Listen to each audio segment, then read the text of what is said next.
Ever wonder how computers, which are all math and numbers, can create beautiful graphic artwork such as this? How can you get art from math? One common method is called ray tracing. We can mathematically describe a 3D scene by breaking each object down into the basic shapes that make it up. Each shape can then be represented by a bunch of numbers that define the size and shape.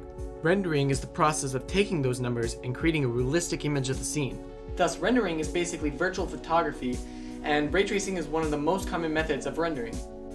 The first thing we do in ray tracing is place a virtual camera in our scene, which consists of an origin point, a viewing direction, and a camera plane where the results show up.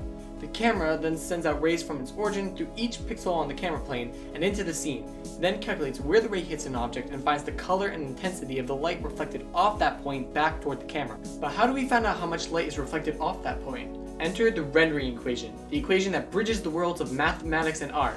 But before we can understand how it works, first we need to understand functions and integrals. A function is basically a number factory. It takes in one or more numbers and spits out a single answer.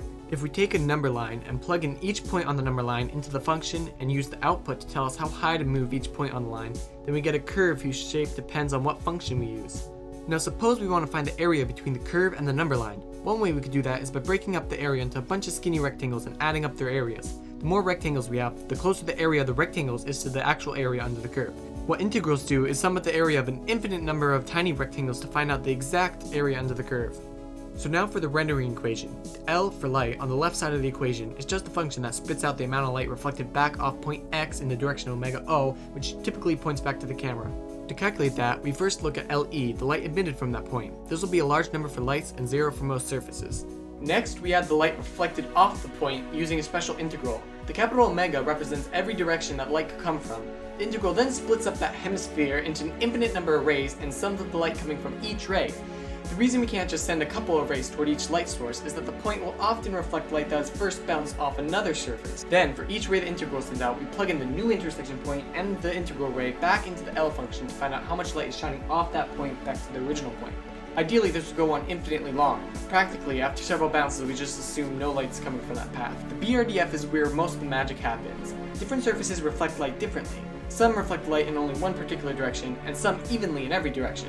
Some are a mix of the two. The BRDF accounts for this to determine what % of light shining onto the point gets reflected back to the camera. Thus, while the rest of the rendering equation describes how light interacts with the scene, the BRDF takes a scene like this and turns it into a scene like this. Finally, we multiply everything by the cosine of the angle between the integral ray and the direction the surface is facing. That way, light shining directly on the surface will receive full intensity, while light only skimming the surface will receive less intensity. And there we have it, the equation that makes math beautiful.